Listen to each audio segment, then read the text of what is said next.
The APNU+AFC members of Parliament last evening sought to disrupt the National Assembly as the PPP administration was in the process of presenting the National Resource Fund Bill. Thank you very much, Mr. Speaker.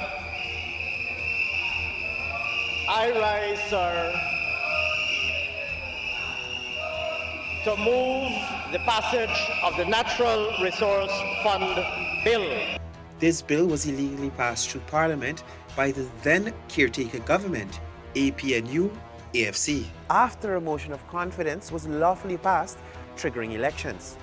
Ms. Natasha Singh, Mr. Vince Roy Jordan, Mr. Mahi Paul, Mr. Christopher Jones, Mr. Charmaine Holder, Mr. Sherrod Duncan, I'm asking you to withdraw from the Assembly. Member of Parliament Annette Ferguson, whilst on a display with her fellow MPs, decided to storm the desk of the Speaker in an effort to remove the symbolic mace.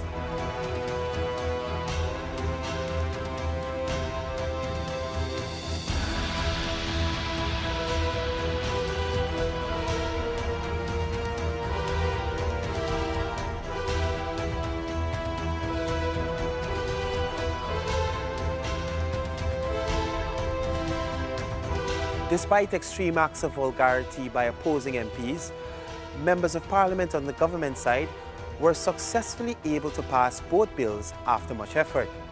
However, in a Facebook Live broadcast on the APNU+AFC's official page, Member of Parliament Roysdale Ford and newly elected leader of the PNCR Aubrey Norton alleged that the mace, which is regarded as the symbol of the House's authority, was not in place. Thus, the bills couldn't be passed.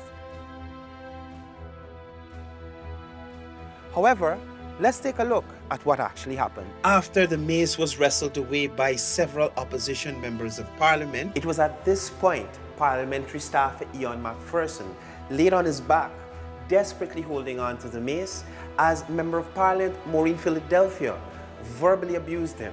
Who are you? House Negro! Who are you? House Negro! Who are you? House Negro! House Negro! Nevertheless, the Speaker instructed the Sergeant-at-Arms to make available the replacement mace so as to not stymie the work of Parliament. Honourable Member, you may proceed. MP Roysdale Ford is seen 2 meters away after the mace is returned to the dome of the Artichoke Conference Centre, which currently houses Parliament. The former Natural Resources Fund Bill was illegitimately passed by the APNU+AFC in the National Assembly on January 3, 2019, after a no-confidence motion was passed in Parliament against that party a month before, on January 21, 2018.